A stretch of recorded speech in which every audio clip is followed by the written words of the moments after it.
John Griffith Cheney, who is now better known as Jack London, was born in 1876 in San Francisco, California. He was one of the first American authors to eventually earn a large fortune from his writing and to become an international celebrity during his lifetime. And for a bit about his family history, he was a descendant of Thomas Wellman, who was a Puritan who arrived in the Massachusetts Bay Colony in 1640.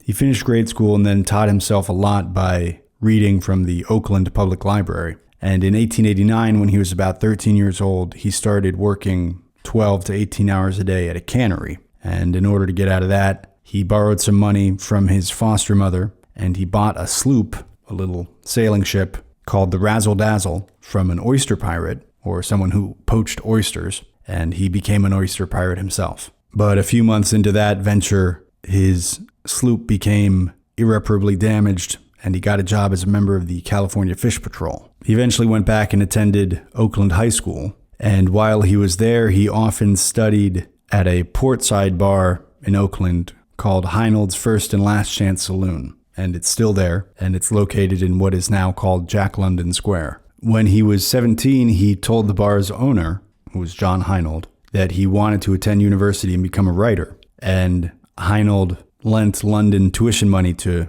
go to college. Before going to college, he worked in a jute mill. And jute is a long, rough, shiny fiber that you can use to spin into a coarse, strong thread. Then he worked for a while in a street railway power plant. And he eventually joined what was called Coxey's Army, which was a protest march led by Jacob Coxey, who was an Ohio businessman. It was a protest of unemployed workers who marched on Washington, D.C. in 1894, which was the second year of a 4-year economic depression that was the worst in U.S. history at that time. He lived as a tramp for a while, and in 1896, after studying to pass the exams, he was admitted to the University of California, which was then in Berkeley. I'm not sure, but it sounds like that's the branch that we today call UC Berkeley, but at the time it was the only branch in that system, so they just called it the University of California. Unfortunately, he ran out of money and had to leave in 1897, a year later, and he never graduated.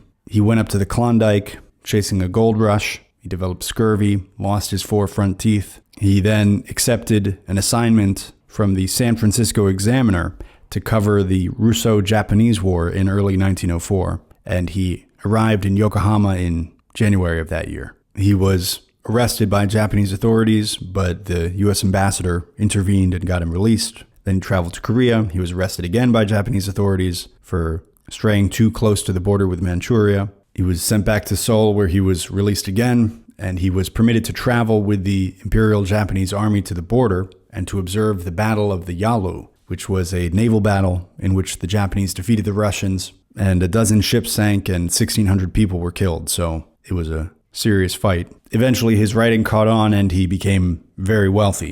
In 1905, now skipping ahead 7 years, he bought a 1,000-acre ranch in Glen Ellen, California, on the eastern slope of Sonoma Mountain. And to go a little into his politics, now we're going to go back to 1896 when he joined the Socialist Labor Party. And in the same year, the San Francisco Chronicle published a story about London, then 20 years old, giving nightly speeches in Oakland City Hall Park, for which he was arrested a year later. And in 1901, he left the Socialist Labor Party and joined the new Socialist Party of America and ran unsuccessfully as a high-profile socialist candidate for mayor of Oakland in 1901. He got 245 votes in that year. And then he did it again in 1905, and he got 981 votes. In 1906, he toured the country lecturing on socialism, and he had published 2 collections of essays on the topic, one called War of the Classes in 1905, and another Revolution and Other Essays in 1906. He apparently often closed his letters, "Yours for the Revolution." But it's important to remember that he was supporting socialism in the decade before the Bolshevik Revolution. And so to be a socialist at that time, and even later, did not necessarily mean that one was a Marxist. These categories weren't as clear at the time. For example, he was a big supporter of eugenics, something that generally does not have a place in Marxist doctrine. It seems that socialism to him was primarily a concern about workers. He himself had had a string of grueling jobs with which modern blue-collar jobs could not compare because there were pretty much no regulations on late 19th century industry. And it seems that his goal as a young writer, in part, not exclusively, was to become wealthy so that he wouldn't have to do those jobs. But it's a little tricky because he did support the 1905 revolution in Russia. And he died on November 22nd, 1916, which is 2 weeks under a year before November 7th, 1917, in which there was a military uprising in Petrograd, which was the capital of Russia at the time. And the head of the Petrograd Soviet under Trotsky voted to back the uprising. And this is generally taken as the start of the Russian Civil War and a very significant event in the Bolshevik Revolution. All this happened a year after Jack London died, so we don't know how he would have reacted to it. He was also clearly very interested in Nietzsche, who was pretty much incompatible with Marx. So because London lived during a time before certain events had really crystallized these ideologies, and before the 20th century standardized in certain ways how these terms are used, it's hard to put London in a precise political category. He was clearly a socialist, but it seems unlikely to me that if he had lived for another 40 years, if he had died not in 1916 at the age of 40, but in 1956 at the age of 80, I think that he would not have become a committed pro-Soviet Trotskyite or Stalinist or Marxist or something. But it is a difficult question, and it would require a very close reading of everything that he wrote. Separately, it's not difficult to notice that London was very interested in animals. He wrote multiple novels from the perspective of animals. Both Call of the Wild and White Fang are essentially from the perspective of two dogs, and Jerry of the Islands and Michael, Brother of Jerry, are two more that are also from the perspective of dogs. And the foreword to the latter two, which were published after London's death, is an effective essay against the use of animals in shows, like circuses and things like that, which was common at the time, and London thought it was cruel, and he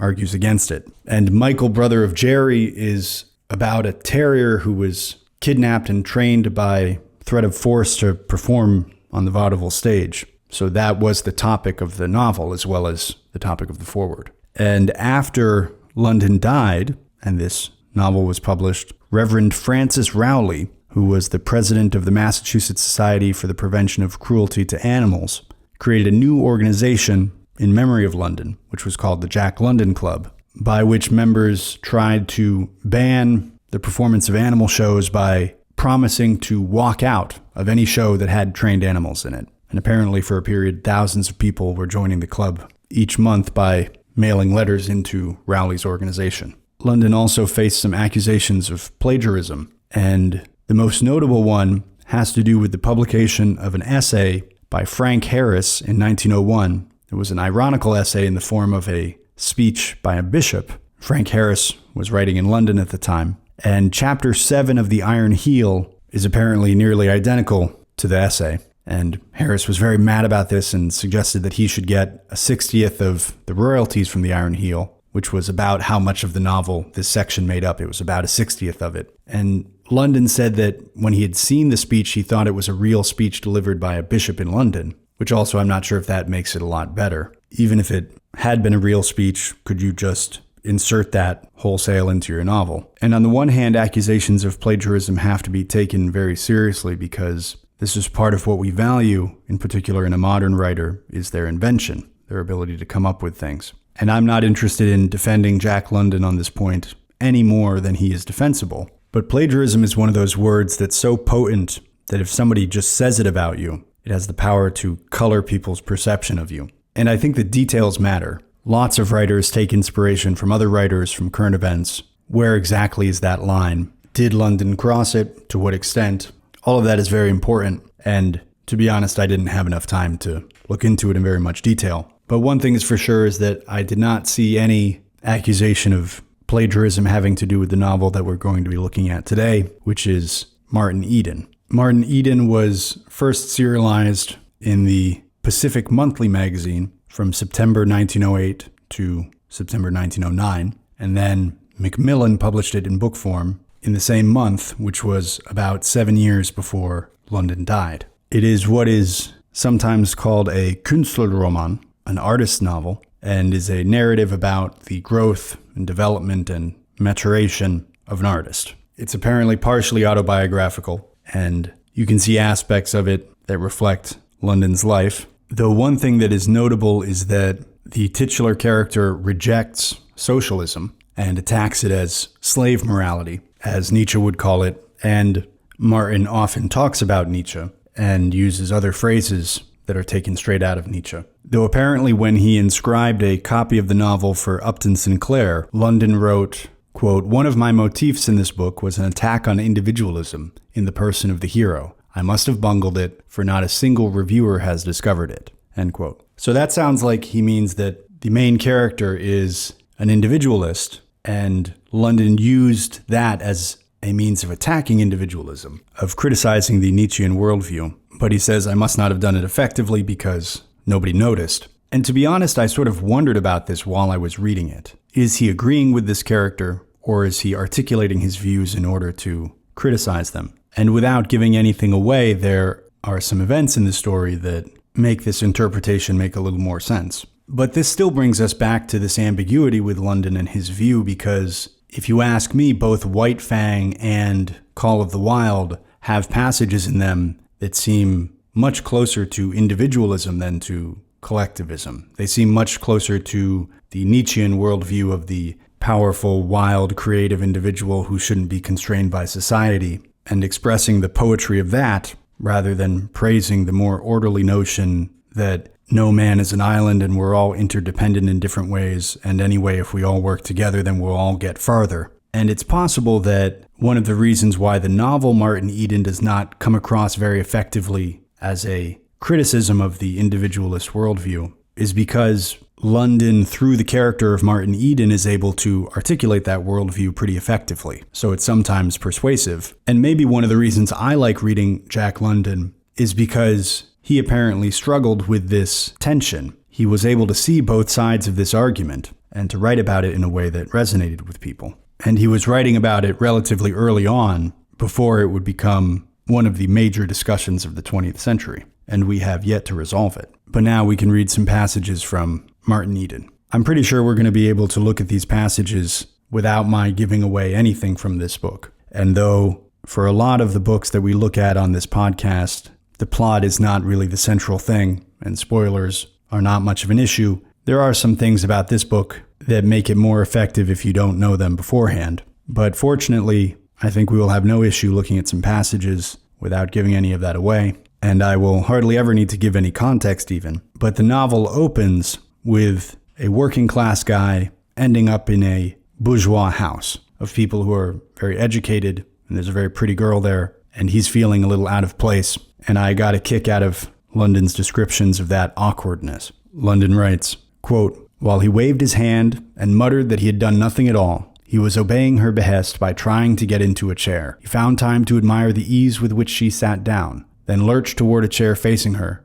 overwhelmed with consciousness of the awkward figure he was cutting. This was a new experience for him. All his life up to then, he had been unaware of being either graceful or awkward. Such thoughts of self had never entered his mind. He sat down gingerly on the edge of the chair, greatly worried by his hands. They were in the way wherever he put them." End quote. In particular, he says he was trying to get into a chair, which normally sitting down in a chair should be the easiest thing in the world. But when you're feeling awkward like that, sometimes it seems impossible to figure out, and your hands are in the way wherever you put them. And then later when he's sitting at dinner, London writes, quote, "By God," he cried to himself once, "I'm just as good as them. And if they do know lots that I don't, I could learn 'em a few myself all the same." And the next moment, when she or her mother addressed him as Mr. Eden, his aggressive pride was forgotten, and he was glowing and warm with delight. He was a civilized man. That was what he was, shoulder to shoulder at dinner with people he had read about in books. He was in the books himself, adventuring through the printed pages of bound volumes. End quote. So he's in this environment that he feels like he's only read about,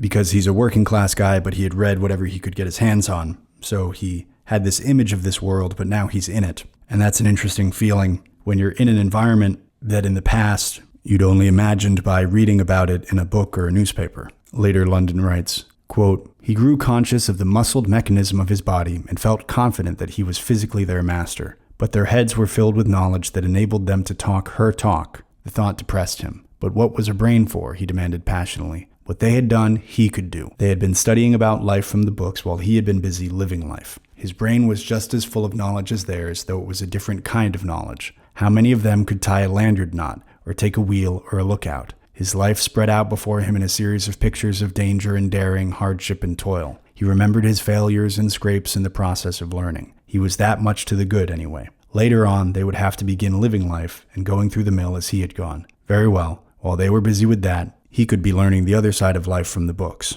End quote. So on the one hand, he feels intimidated by these people, but on the other hand, he's trying to encourage himself and say that he knows things that they don't know, and that while they're learning that later, he can get caught up on reading the books that they've read. And I've heard this called the difference between explicit knowledge and tacit knowledge. And it's often also called book smarts and street smarts. Explicit knowledge being knowledge that's easy to record and transfer, facts, things like that. Whereas tacit knowledge, like playing a musical instrument or tying a lanyard knot, you really learn by doing it, and it's not as easy to transfer. And when people talk about book smarts and street smarts, it's often to make excuses for the books that they haven't read, and we shouldn't do that because it's easy to be not reading any books and also not learning anything else in particular either. But there's an aspect of reading books which is spectating on life rather than living it, and that can be intensely useful because there are all kinds of lives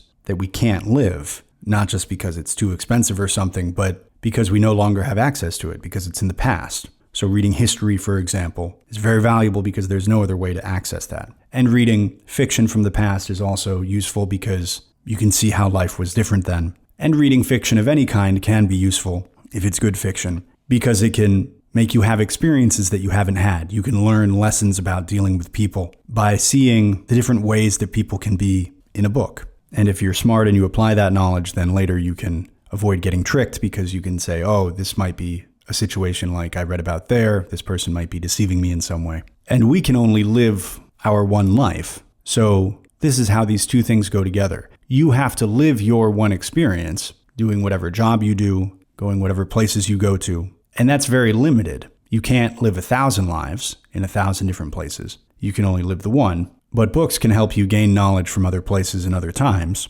But at the same time, if you don't live your one life, and I don't mean go out and get wasted and do drugs or go on a particular kind of vacation. Isn't it interesting how whenever you see people talking about live your life, it always involves spending money in a certain way. But you should, of course, also develop your applicable skills. And most of all, you should study your experience, your day-to-day life, as closely as you would study a text. Even though any painting that has been displayed in any museum anywhere is probably available online if you know how to find it. And certainly any famous painting you could think of, you could find it online in a very high-resolution image. Even though we can access it online, and it is nice to look at a nice painting online just from your computer, it's still a different experience to go to the museum and look at it. And that's partially because of the context. Unconsciously you say, well, they've built this enormous building. These things that I'm looking at must be pretty important. And so then you look at them a little bit differently. The context that the content is in makes you relate to the content differently.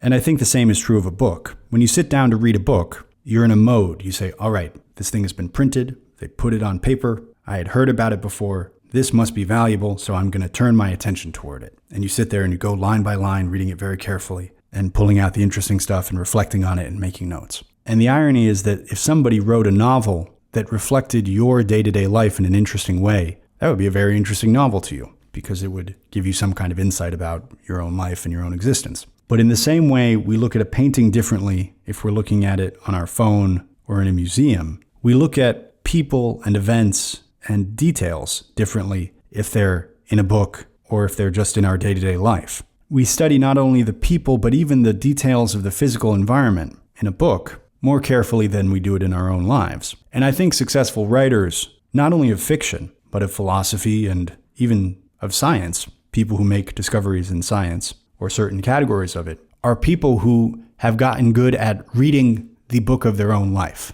They don't have their examining faculties turned on only when they have a book cracked open. They relate to their day-to-day life the way they would relate to a book that they care about. They're looking for interesting or beautiful details in it. They're looking for knowledge to pull from it to apply later. Because, ironically, you can't get new knowledge from books. I love books. But one of the limitations is truly new knowledge is by definition not available there. Knowledge that's new to you is, and knowledge that can be useful to you and can, when combined with other things, lead to truly new knowledge is available there. But by definition, when you're reading a book, you are going over thoughts that someone else has already had. And while examining your day-to-day life, your existence in an open-ended way, might seem inefficient, there you have the potential to access new knowledge, to access a new thought. There's no guarantee that it'll happen, but it's sort of like fishing. You might sit out there all day and not catch anything, but if you don't put the line in the water, you're definitely not going to catch anything. So while we read books and enjoy them and benefit from them, we have to balance that with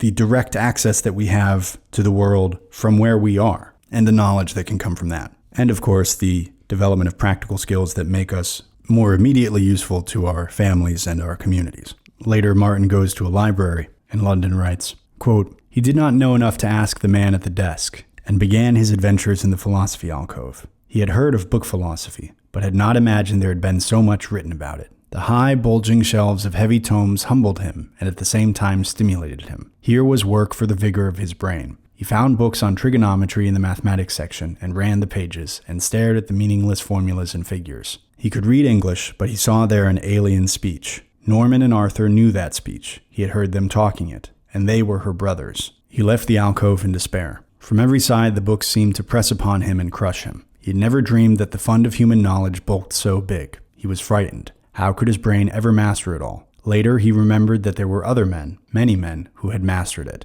and he breathed a great oath passionately under his breath, swearing that his brain could do what theirs had done." End quote. And I think that feeling never goes away. The feeling of looking at the shelves in a library and contemplating all that you don't know. But what helps is you gradually develop the illusion that you know a little bit about some little portion of it. And it's also worth remembering that nobody knows all of it. When you look at the rows of bookshelves in a big library, you're not looking at the way that Martin feels it, some upper class of brilliant people who know all this stuff and you don't know it. You're looking at a collective effort. No person knows all of it. Each one of those books represents one person. So if you look at one shelf, you're talking about the knowledge of hundreds or thousands of people, which on the one hand can let us relax a little bit about what we don't know, but on the other hand also makes that project even more breathtaking. For me, it makes me say, I really want to be a part of that. I want to contribute to that shelf in some small way. And isn't that a grand and worthwhile project to be involved in? Isn't that a cure for nihilism? Let's all do what we can to expand those bookshelves, not with fluff, but with real knowledge, even if it's only one line. Later, Martin is changing his habits, and London writes a nice passage about alcohol. He writes, quote, "But the reform went deeper than mere outward appearance. He still smoked, but he drank no more. Up to that time, drinking had seemed to him the proper thing for men to do, and he had prided himself on his strong head which enabled him to drink most men under the table. Whenever he encountered a chance shipmate, and there were many in San Francisco, he treated them, and was treated in turn, as of old, but he ordered for himself root beer or ginger ale, and good-naturedly endured their chafing. And as they waxed maudlin, he studied them, watching the beast rise and master them, and thanking God that he was no longer as they. They had their limitations to forget, and when they were drunk, their dim, stupid spirits were even as gods, and each ruled in his heaven of intoxicated desire. With Martin, the need for strong drink had vanished. He was drunken in new and more profound ways. With Ruth, who had fired him with love and with a glimpse of higher and eternal life. With books that had set a myriad maggots of desire gnawing in his brain, and with the sense of personal cleanliness he was achieving, that gave him even more superb health than what he had enjoyed, and that made his whole body sing with physical well-being." End quote. So he gives up drinking, even though he used to drink a lot. And when he goes out with his friends, he just orders ginger ale and root beer, and his friends tease him a little bit, and he takes it, and he says, "And as they waxed maudlin, he studied them, watching the beast rise and master them, and thanking God that he was no longer as they. They had their limitations to forget, and when they were drunk, their dim, stupid spirits were even as gods." And if you've ever had that experience where other people are drinking and you're not, it does really make you not want to drink anymore, because you see them slowly descend. And now he's replacing that drunkenness with drunkenness on books and with the sense of personal cleanliness he was achieving that made his whole body sing with physical well-being. So, of course, he feels better physically after giving up some bad habits. And in this next section, London mentions Marx outright, but he also mentions Adam Smith and John Stuart Mill in the same breath. And since Martin Eden is a little bit autobiographical, this might be London reflecting on his own political development. And here he mentions Marx alongside other guys who had related but different ideas, not as a prophet with a gospel that he later turned to follow. London writes, quote, "It seemed to him by the end of the week that he had lived centuries, so far behind were the old life and outlook. But he was baffled by lack of preparation. He attempted to read books that required years of preliminary specialization. One day he would read a book of antiquated philosophy, and the next day one that was ultra-modern, so that his head would be whirling with the conflict and contradiction of ideas. It was the same with the economists. On the one shelf at the library he found Karl Marx, Ricardo, Adam Smith, and Mill, and the abstruse formulas of the one gave no clue that the ideas of another were obsolete. He was bewildered, and yet he wanted to know. He had become interested in a day in economics, industry, and politics. Passing through the City Hall Park, he had noticed a group of men, in the center of which were half a dozen with flushed faces and raised voices earnestly carrying on a discussion. He joined the listeners and heard a new alien tongue in the mouths of the philosophers of the people. One was a tramp, another was a labor agitator, a third was a law school student, and the remainder was composed of wordy workingmen. For the first time he heard of socialism, anarchism, and single tax, and learned that there were warring social philosophies. He heard hundreds of technical words that were new to him, belonging to fields of thought that his meager reading had never touched upon. Because of this, he could not follow the arguments closely, and he could only guess at and surmise the ideas wrapped up in such strange expressions. Then there was a black-eyed restaurant waiter who was a theosophist, a union baker who was an agnostic, an old man who baffled all of them with the strange philosophy that what is right, and another old man who discoursed interminably about the cosmos and the father Adam and the mother Adam." End quote. So now he connects this knowledge that he had started to explore, this world of books and all these things that he didn't know, to this political contest. And later when Ruth, the girl that he's trying to win by learning all of this knowledge, plays some music for him, London writes, quote, "His nature opened to music as a flower to the sun, and the transition was quick from his working-class ragtime and jingles to her classical display pieces that she knew nearly by heart. Yet he betrayed a democratic fondness for Wagner, and the Tannhäuser Overture, when she had given him the clue to it, claimed him as nothing else she played. In an immediate way it personified his life. All his past was the Venusberg motif, while her he identified somehow with the Pilgrim's Chorus motif, and from the exalted state this elevated him to, he swept onward and upward into the vast shadow realm of spirit groping, where good and evil war eternally." End quote. So he likes Wagner. And Ruth later tells him a story of a guy who started out poor, and he pinched his pennies and worked hard and kept his nose down, and he eventually rises to a high level in Ruth's father's firm, so that he's making $30,000 a year, which in today's dollars is about $1 million a year. And Ruth is trying to get Martin to follow a similar path. And London writes, quote, "It seemed to him there was something in the recital that jarred upon his sense of beauty and life. He could not find an adequate motive in Mr. Butler's life of pinching and privation. Had he done it for love of a woman or for attainment of beauty, Martin would have understood. God's own mad lover should do anything for the kiss, but not for $30,000 a year. He was dissatisfied with Mr. Butler's career. There was something paltry about it after all. $30,000 a year was all right, but dyspepsia and inability to be humanly happy robbed such princely income of all its value." End quote. So Martin is not motivated by the prospect of earning a lot of money. He sees paths toward that, but he doesn't take them because that's not his primary goal. Later, London writes, quote, "He was tortured by the exquisite beauty of the world and wished that Ruth were there to share it with him. He decided that he would describe to her many of the bits of South Sea beauty.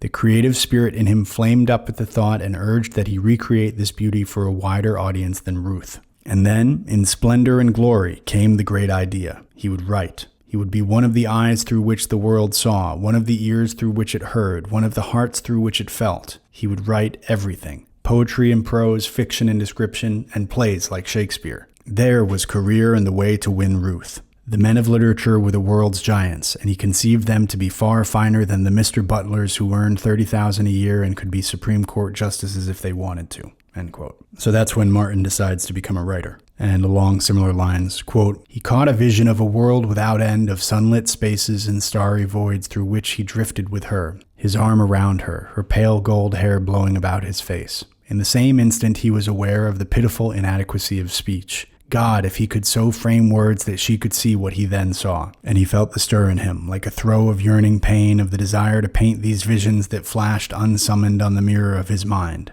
Ah, that was it. He caught at the hem of the secret. It was the very thing that the great writers and master poets did. That was why they were giants. They knew how to express what they thought and felt and saw. Dogs asleep in the sun often whined and barked, but they were unable to tell what they saw that made them whine and bark. He had often wondered what it was, and that was all he was, a dog asleep in the sun. He saw noble and beautiful visions, but he could only whine and bark at Ruth. But he would cease sleeping in the sun. He would stand up with open eyes, and he would struggle and toil and learn until with eyes unblinded and tongue untied, he could share with her his visioned wealth. Other men had discovered the trick of expression, of making words obedient servitors, and of making combinations of words mean more than the sum of their separate meanings. He was stirred profoundly by the passing glimpse at the secret, and he was again caught up in the vision of sunlit spaces and starry voids, until it came to him that it was very quiet, and he saw Ruth regarding him with an amused expression and a smile in her eyes. End quote. So he has this inspired moment, this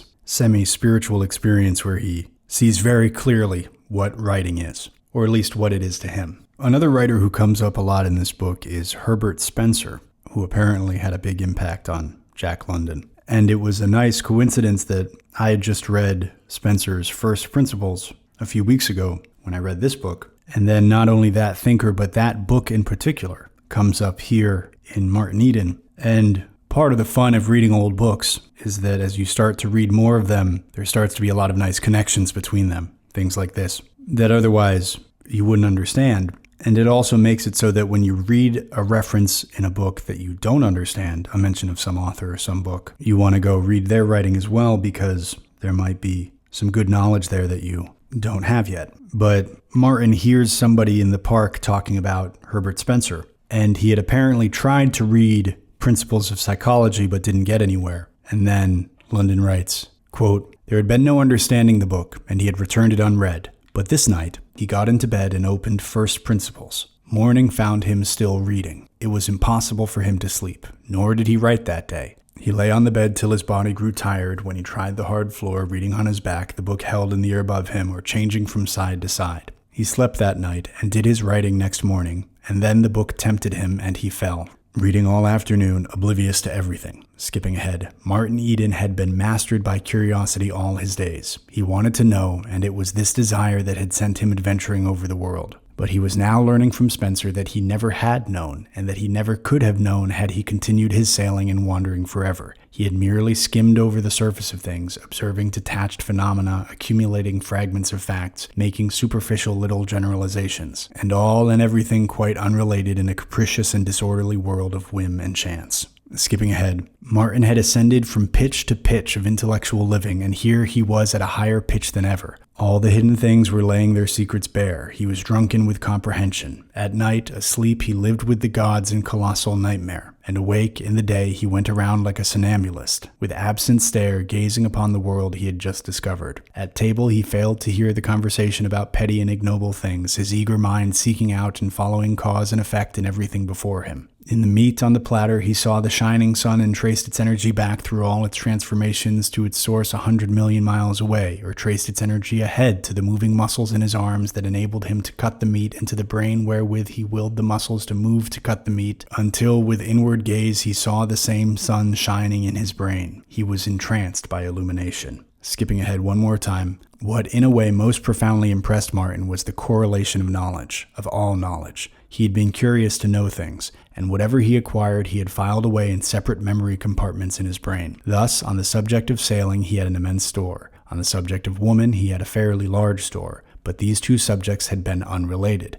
Between the two memory compartments there had been no connection. That in the fabric of knowledge there should be any connection whatever between a woman with hysterics and a schooner carrying a weather helm or heaving to in a gale would have struck him as ridiculous and impossible. But Herbert Spencer had shown him not only that it was not ridiculous, but that it was impossible for there to be no connection. All things were related to all other things, from the farthermost star in the wastes of space to the myriads of atoms in the grain of sand under one's foot. This new concept was a perpetual amazement to Martin, and he found himself engaged continually in tracing the relationship between all things under the sun and on the other side of the sun. He drew up lists of the most incongruous things and was unhappy until he succeeded in establishing kinship between them all. Kinship between love, poetry, earthquake, fire, rattlesnakes, rainbows, precious gems, monstrosities, sunsets, the roaring of lions, illuminating gas, cannibalism, beauty, murder, lovers, fulcrums, and tobacco. Thus he unified the universe and held it up and looked at it, or wandered through its byways and alleys and jungles, not as a terrified traveler in the thick of mysteries seeking an unknown goal, but observing and charting and becoming familiar with all there was to know. And the more he knew, the more passionately he admired the universe and life and his own life in the midst of it all. "You fool," he cried at his image in the looking glass. "You wanted to write, and you tried to write, and you had nothing in you to write about. What did you have in you? Some childish notions, a few half-baked sentiments, a lot of undigested beauty, a great black mass of ignorance, a heart filled to bursting with love,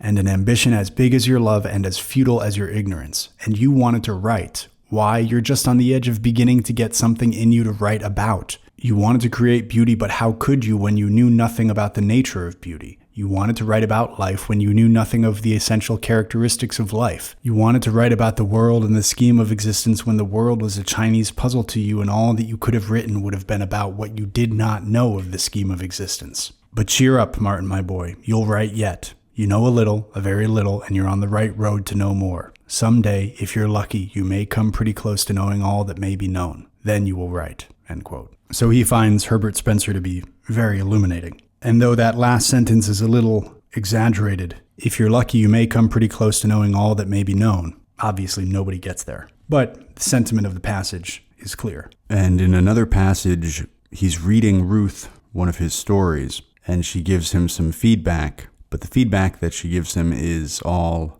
technical and grammatical. London writes, quote, "But he was disappointed. Her criticism was just, he acknowledged that, but he had a feeling that he was not sharing his work with her for the purpose of schoolroom correction. The details did not matter. They could take care of themselves. He could mend them, he could learn to mend them. Out of life he had captured something big and attempted to imprison it in the story. It was the big thing out of life he had read to her, not sentence structure and semicolons. He wanted her to feel with him this big thing that was his, that he had seen with his own eyes, grappled with his own brain, and placed there on the page with his own hands in printed words. Well, he had failed, was his secret decision. Perhaps the editors were right. He had felt the big thing, but he had failed to transmute it." End quote. And that's a description of one thing that you can be trying to do with fiction writing, which is to feel some big thing, or even a small thing, to feel something specific that you felt, or sensed, or understood, and to transmute that, to transfer it, to give it to somebody else effectively.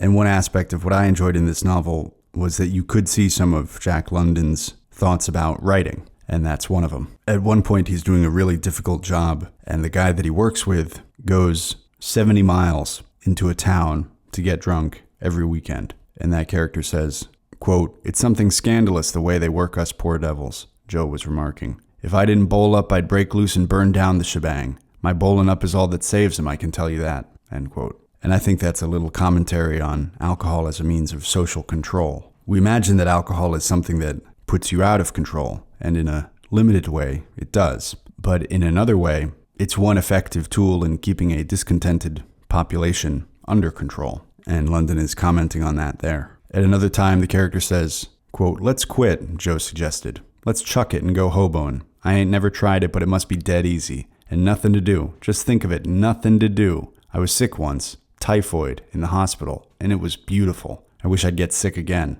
End quote. And the job that they're doing is that they're working in some kind of early 20th century laundromat where they're washing tons and tons of other people's clothes. And they do it all day, and it's hot, and there's chemicals, and they don't have a spare second for 16 hours or something. And this guy is saying that staying in the hospital with typhoid was beautiful, and he wishes he would get sick again. That having typhoid was preferable to doing this job. And Martin also is so exhausted by the work that he joins Joe in going into town to get drunk. And remember, it's 70 miles one way, London writes. And Martin doesn't go every weekend, but I think Joe does. Or anyway, he goes pretty often. Quote, again, at the weekends, he ground out the 140 miles, obliterating the numbness of too great exertion by the numbness of still greater exertion. At the end of the 3 months, he went down a third time to the village with Joe. He forgot and lived again, and living, he saw in clear illumination the beast he was making of himself. Not by the drink, but by the work. The drink was an effect, not a cause.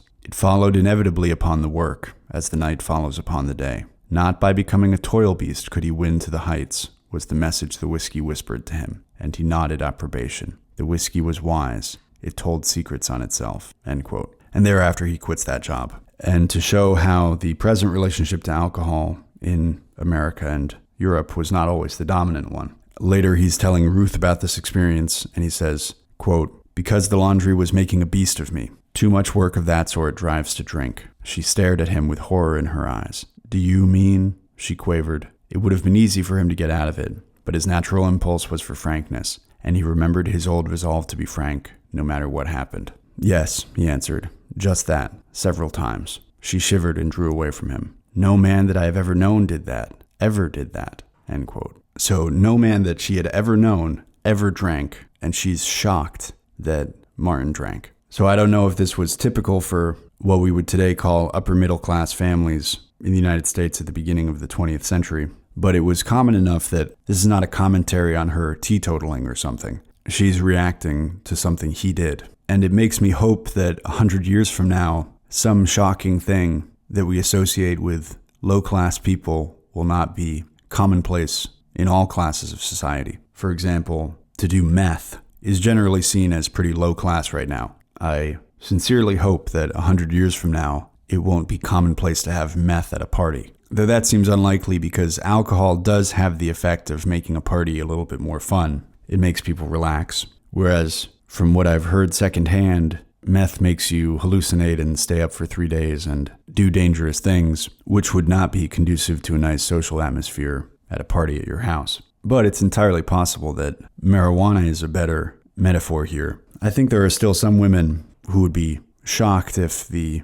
guy that they were interested in had used marijuana, whereas 100 years from now, unfortunately, it's very possible that that could be completely ordinary. It's almost ordinary now, and it probably wouldn't even take that long. There's one line that I do have to criticize. London mentions Descartes only once in the book, and he says that Descartes built, quote, an idealistic system of the universe out of the projections of his own puny ego, end quote. And I won't go into it in any detail. I have a whole episode about Descartes' Discourse on Method, which I think is a very important book. And that's a pretty harsh criticism of a pretty important thinker that's in the form of a hit and run. That's all he says about it. He doesn't explain anything. He just goes on. And it almost makes me wonder if he was thinking of somebody else instead of Descartes. Because far from projecting an idealistic system, Descartes advocates living as much as possible without assuming anything to be true that you can't know for certain to be true. That's his main idea. And it's difficult to square that with what London says about him here. In a more political passage, London writes, and Martin is speaking with a politician at the time. He says, quote, you still believe in equality, and yet you do the work of the corporations, and the corporations from day to day are busily engaged in burying equality. And you call me a socialist because I deny equality, because I affirm just what you live up to. The Republicans are foes to equality, though most of them fight the battle against equality with the very word itself, the slogan on their lips. In the name of equality, they destroy equality. That was why I called them stupid. As for myself, I am an individualist. I believe the race is to the swift, the battle to the strong. Such is the lesson I have learned from biology, or at least I think I have learned. As I said, I am an individualist, and individualism is the hereditary and eternal foe of socialism, end quote. So, of course, the word Republican in that context doesn't mean what it means today. The parties have changed a lot in the last 100 years.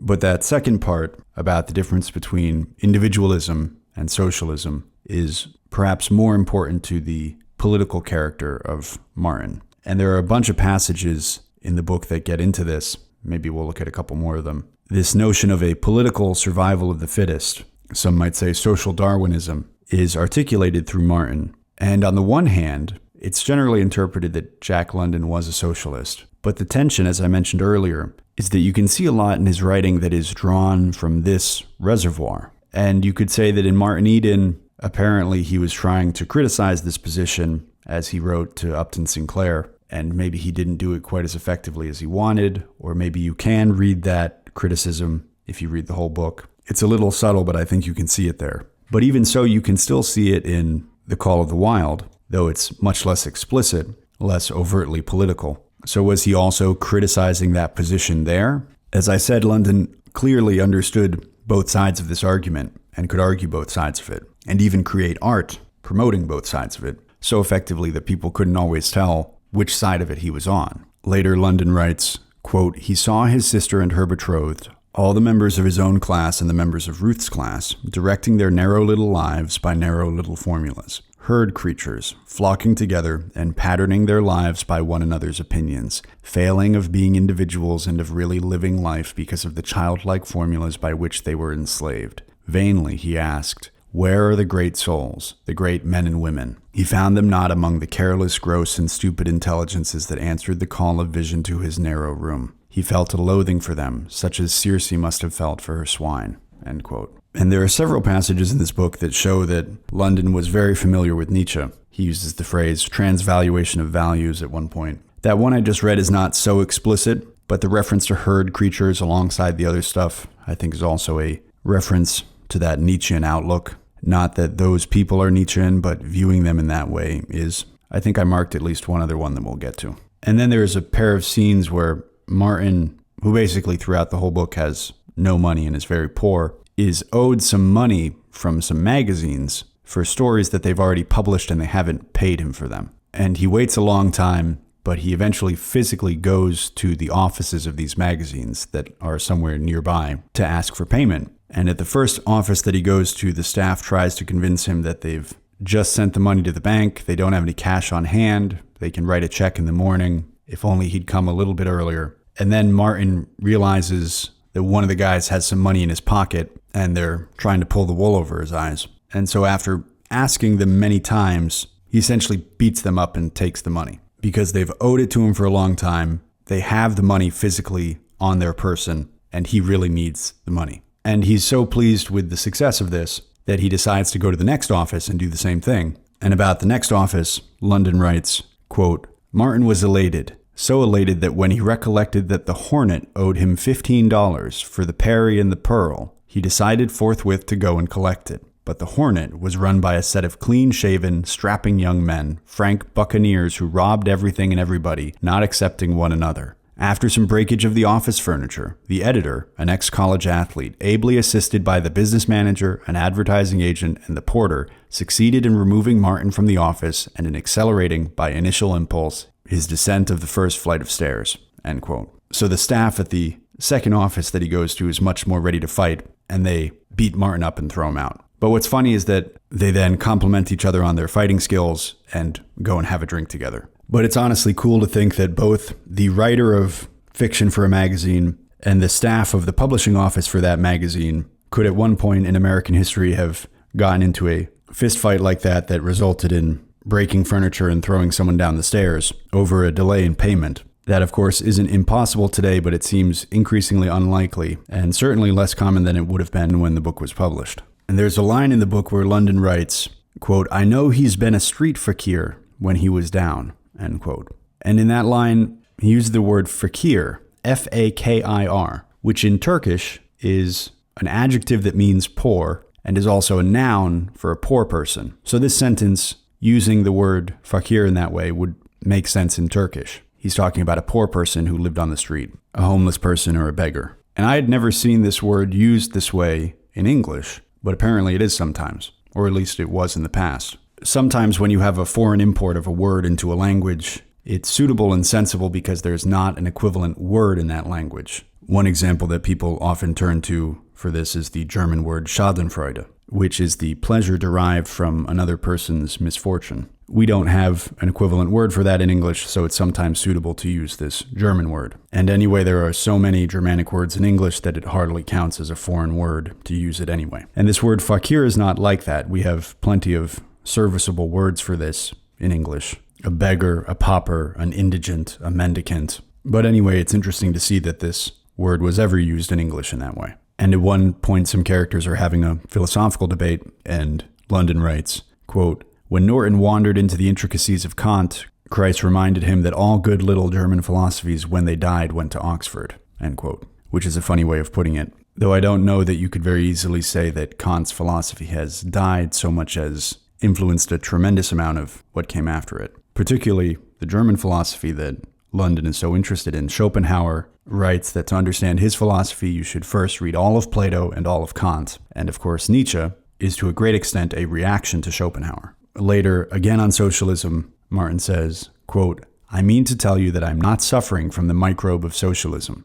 I mean to tell you that it is you who are suffering from the emasculating ravages of that same microbe. As for me, I am an inveterate opponent of socialism, just as I am an inveterate opponent of your own mongrel democracy that is nothing else than pseudo-socialism masquerading under a garb of words that will not stand the test of the dictionary. I am a reactionary, so complete a reactionary that my position is incomprehensible to you who live in a veiled lie of social organization and whose sight is not keen enough to pierce the veil. You make believe that you believe in the survival of the strong and the rule of the strong. I believe. That is the difference. When I was a trifle younger, a few months younger, I believed the same thing. You see, the ideas of you and yours had impressed me, but merchants and traders are cowardly rulers at best. They grunt and grub all their days in the trough of money-getting, and I have swung back to aristocracy, if you please. I am the only individualist in this room. I look to the state for nothing. I look only to the strong man, the man on horseback, to save the state from its own rotten futility." Nietzsche was right. I won't take the time to tell you who Nietzsche was, but he was right.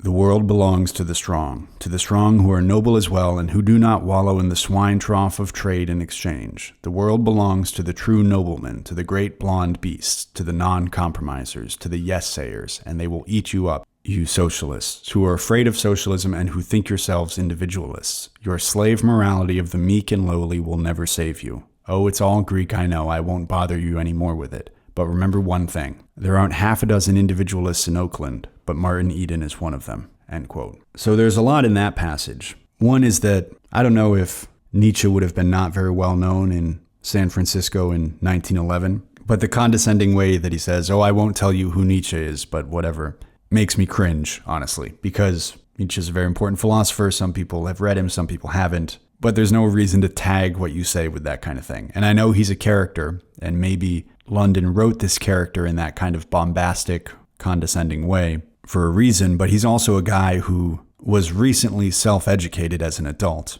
Probably the other people in the room had heard of Nietzsche. And maybe that's what London was going for, was to show Martin at that moment as being turgid and overblown and arrogant. But setting that aside, he talks about your own mongrel democracy that is nothing else than pseudo-socialism, masquerading under a garb of words that will not stand the test of the dictionary. And I don't want to get into a long thing about Nietzsche right now, but one thing is that it's pretty easy to see from reading Nietzsche that he would not have favored either socialism or democracy. And while many people would say socialism is completely different, the thing that Nietzsche opposed, or could be interpreted to have opposed, is the kind of collectivization that happens even in an ordinary democracy, a relatively capitalist democracy. If you have people getting together and making laws that are then going to govern other people, and the laws are enforceable because the mass outnumbers the individual, Nietzsche would already oppose that. And it's a matter of jurisprudence or sectarianism to talk about the distance between democracy and socialism in that view, that they're close enough that they can be considered the same thing. That what Nietzsche was politically, and perhaps what Martin Eden is, not necessarily Jack London, but Martin Eden is what we might today call an anarchist, but probably more of a right-wing anarchist that is an individualist anarchist than a left-wing anarchist or a collectivist anarchist. And this is one of those passages where London's familiarity with Nietzsche comes out. Never mind that he mentions Nietzsche by name, but first he uses the word aristocracy, which by itself is not necessarily a reference to Nietzsche, but then he says the great blonde beasts, which is from Genealogy of Morals. He says yes-sayers, which I think is ecce homo, and slave morality is a concept that runs throughout Nietzsche.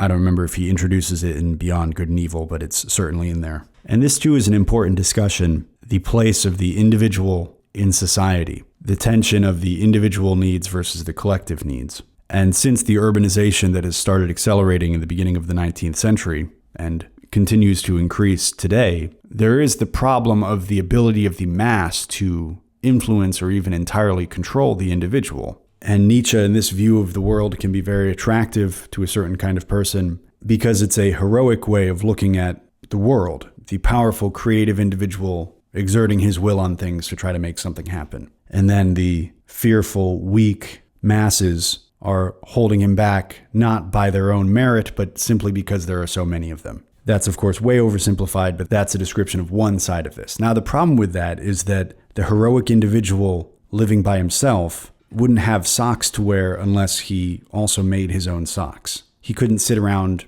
painting oil paintings. He'd be too busy mending the roof of his cabin in the woods or something. So there's an aspect of that worldview that's unrealistic in that humans live collectively and they are at their best collectively. And certainly very worthwhile things like science and high art are to a great extent only made possible by human cooperation. So then the question is, what are the details of that cooperation going to be? Where are the lines drawn? And that, of course, is the ongoing conversation about which Jack London clearly thought a lot and to which he was trying to contribute with this thread in this novel. At one point, there's a journalist who causes some trouble for Martin, and about him, Martin says, quote, "He doesn't realize that he's entered upon the downward path. It is not honest, it is not square, it is not manly to tell lies about one's fellow creatures the way he has done, and he doesn't know it." Skipping ahead a little. "The worst of it is that the poor boy will keep on this way until he deteriorates into a first-class newspaper man and also a first-class scoundrel."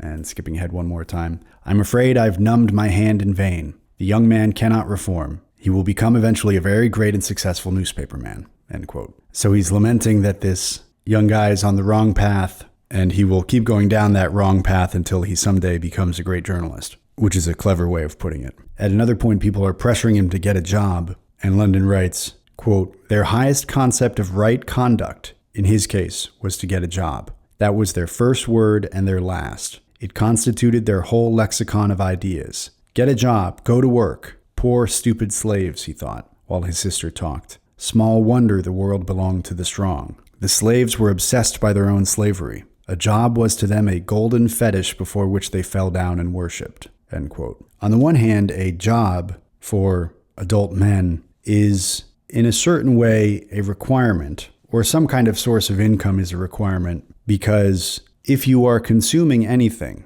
if you eat any food, if you buy toothpaste, even if you live a very minimalist life, where you only buy the things that you really need, like clothes that can keep you warm and last a long time, and maybe some books to read, you still have expenses. And if someone else is supporting you and you are able to work and you're not working, then I think you're going into a kind of moral debt. And I'll say that I do not think that this debt is the same for women, and that's partially because women are able to bear children, and men are not. And bearing children is extremely important and hazardous to varying degrees. Women can die in childbirth, but it is necessary that they bear children. Men physically, biologically cannot do that, so they have a different social, moral obligation, which is to, if nothing else, pay for their own keep, and that's a minimum. And hopefully they can figure out how to support others. Certainly a wife and children, hopefully his parents in their old age. Hopefully also friends and neighbors temporarily if they have some bad luck. Not permanently, but to be a support for the people around him if something goes badly for a couple months. So I do think for men in particular, there is a moral obligation to earn money if they are capable of doing so. If they have something that is genuinely keeping them from working, a physical disability, a mental disability, obviously that's different. And men also can go through periods where they need a break. And if you've built up some money or even some social capital so that you can take a break for some amount of time and get support from somebody else, that's also valid. And also the state should be organized in such a way that everything is not stacked against you, that success in this area is possible given a certain amount of effort. But given all of that, men do have some kind of moral obligation to work, in part because if nobody worked, everything would fall apart. The only reason why life goes on the way that it does is because people work. And if you stop working, then you are now drawing on the superfluous wealth created by the industry of everybody else. And you can do that a little bit, but if everybody does that, everything falls apart. So in an ideal society, we have to be all contributing to this common wealth, the shared wealth of the community. So there is a moral dimension here. Now, that being said, the prestige of certain kinds of work, the social stratification that comes from having a certain kind of job, being able to consume certain kinds of products, is an artificial moral system that is separate from the one that I'm talking about. What I'm talking about is keeping your account balanced with society. Even just by living in a minimal way, you consume a certain amount, and so you should produce a roughly equivalent amount so that other people can also live. And if you do that, then you have a settled moral account with society, and if you don't, you have a debt. Now, the irony is that money can confuse this tremendously. There are all kinds of ways that you can do work for society that don't earn very much money, but are very valuable. And one thing is that properly raising children, which again is largely the responsibility and natural inclination of women, is a social task for which you do not get paid. But if you don't do it properly, it can cost society tremendously. If one woman raises her child, obviously with the support of her husband, well, then he can grow up and have a good job and contribute in his own way. And more importantly, be morally upright, contribute to the life of his community, be a good example to all those younger than him, and add to this commonwealth, which now I'm using it in a not exclusively financial way. If she does not do that, if she is unmarried, for example, if she's drinking a lot of alcohol or doing a lot of drugs while she has young children, if she's not paying attention, if she has boyfriends in and out of the house, if she herself is not an upright person, then her child will not be. And instead of adding to the commonwealth, he will be statistically more likely to commit crimes, which are already a draw on that commonwealth. And then he will likely or hopefully end up in prison, where he will be drawing on the tax funds. So instead of adding to it, he is now taking from it.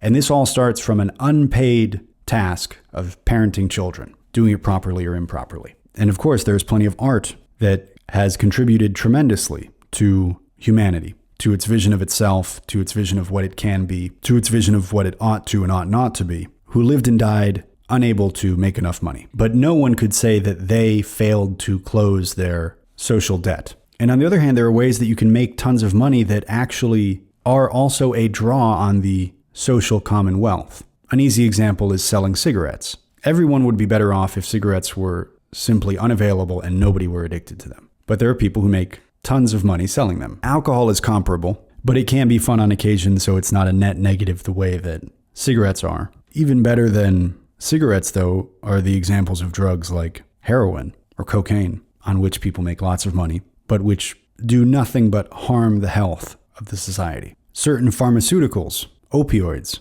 fit comfortably into this category as well. If you have something masquerading as a medicine, but it kills people, and the people selling it become fabulously wealthy, then they are far more in debt to society than anybody lounging on their mom's couch, not getting a job. Lobbying falls into a similar category. You can become very wealthy as a lobbyist while you tilt a would-be democratic government in a direction that causes it to use public funds not for the well-being of the public, but in the interests of a very small group at the expense of the public. So on the one hand, you have jobs that contribute to this social commonwealth and don't make money. And on the other hand, you have jobs that do make money and extract from the social commonwealth. So money is important. You need money to buy groceries and stay warm in the winter. But it is not the only metric by which we evaluate morally good work. Those are the passages that I wanted to show you from Martin Eden by Jack London. If you enjoyed listening to this podcast, I hope you will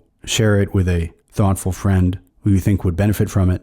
And go over to my website, volrathpublishing.com. The link is in the description. And pick up a copy of the edition of Mary Shelley's Frankenstein that I printed. I have it at a good price with free shipping, original cover art, 97 footnotes throughout the book that explain some of the literary, geographical, historical references that Mary Shelley uses, some of the more unusual vocabulary words in the book. Frankenstein is one of those books that I think everybody should read. It is more relevant today than it was when it was first published 200 years ago. It is a forceful warning about the dangers of technology and how easy it might be for us to build something that could destroy us. It has a lot to think about, a lot to talk about. If you haven't read this book, you should absolutely order a copy right now and do so. If you have read it but you don't own a copy, you should get my edition for your library. This is one that should be on your shelf. If you have read it and you own a copy, you should buy a copy for a friend or a family member. It makes an excellent gift. Christmas is coming. And if you're listening to this